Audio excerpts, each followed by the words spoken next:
সকাল সকাল বাজারে গিয়ে নিয়ে আসা হয়েছে টাটকা গরুর মাংস। এখন আনুমানিক সকাল 8টা।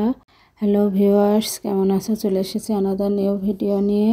রোজার সময় সেহরিতে খাওয়ার পরে অনেক থাল বাসন হয়, তো সেগুলো সকালে পরিষ্কার করে নিই আর তোমাদের সাথে গল্প করি। তো আমাকে একজন প্রশ্ন করেছিল, এত ভিডিও করার এনার্জি কোথা থেকে পান? আমার ভিডিও আমি নিজেই করি, এডিট আমি নিজেই করি। আসলে বাইরের চাকরিটাকে আমরা যেভাবে সিরিয়াসলি নিই, ভিডিও করাটাকে আমরা এরকম চাকরি মনে করে সিরিয়াসলি নিলে আমরা সব কিছু করতে পারবো। মানুষের ইচ্ছা শক্তি বড় শক্তি।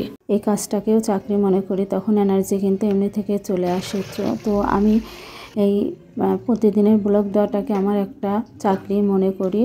তো মাংসগুলো খুব সুন্দরভাবে ধুয়ে নিচ্ছি। মাংস খুব ভালোভাবে না ধুলে কিন্তু এটা রান্না করলে টেস্ট লাগে না।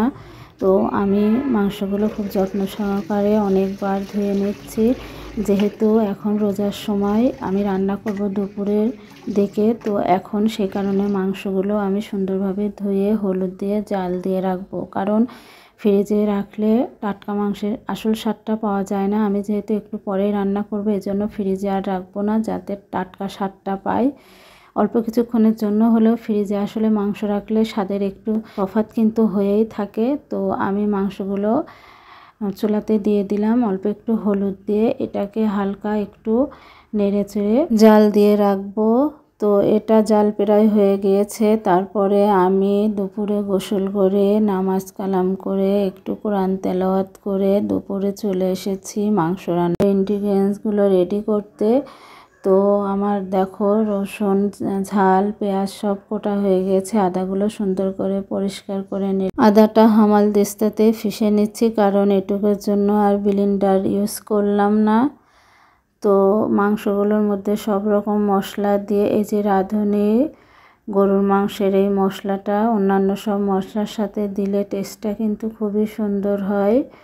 তো আমি সব মশলা দিয়ে, বিশেষ করে রাঁধুনির গরুর মাংসের মশলা দিয়ে মাংসটাকে খুব সুন্দরভাবে কষিয়ে নিচ্ছি, কারণ মাংসের স্বাদ কিন্তু মূলত তার কষানোর উপরে আসে। আর এটা কাচ্চি মশলা, আমি এই মশলাটাও এর মধ্যে দিয়েছিলাম। তো ওদিকে মাংস ছিটি উঠতে থাক, আর ততক্ষণে আমি ছোলাগুলো সুন্দরভাবে ধুয়ে পরিষ্কার করে নিই। তো ছোলাগুলো আমার সুন্দরভাবে ধোয়া হয়ে গেছে। আমাদের মেয়েদের সারাদিন রান্নাঘরে এই হাঁড়ি পাতিল নিয়ে খেলা করতে করতে চলে যায়। তারপরে এখন রোজার সময় দিনও ছোট আছে। এদিকে মাংসটা প্রেশার থেকে নামিয়ে কড়াইতে দিয়ে দিয়েছি। দেখো অলরেডি বলকও উঠে এসেছে, আর একটু ঝোল কমতে থাক। ততক্ষণ আমি ছোলা সব মশলাগুলো দিয়ে ছোলাটাকে সিটি দিতে হবে। তো এদিকে আমার মাংস হয়ে গিয়েছে, নামিয়ে ছোলাটা আমি চুলায় দিয়ে সিটি দিতে শুরু করলাম।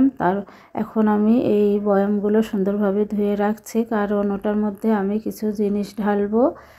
তো এদিকে আমি বেসনগুলো এই বয়ামে ঢেলে ফেললাম, এবং ততক্ষণে ওই বয়ামটাও শুকিয়ে গিয়েছিল, একটু পানি ছিল, সেটুকু মুছে নিয়ে আমি এই মিষ্টিগুলো এই বয়ামটাতে ঢেলে রাখবো। ইফতারের সময় মিষ্টির শরবত কিন্তু শরীরের জন্য খুবই উপকার। আমার পরিবারের সদস্যরা এগুলো খায়।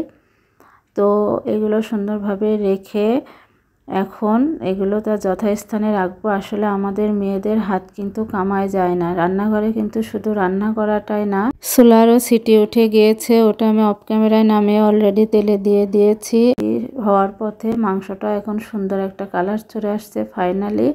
তো এখন আমি আমার রান্নাঘর ক্লিন করছি।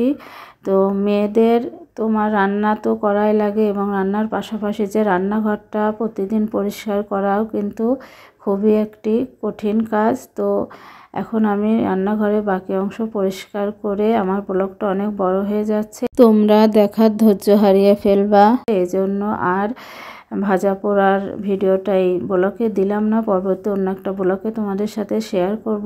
ততক্ষণ পর্যন্ত তোমরা ভালো থাকো, সুস্থ থাকো। খোদা হাফেজ।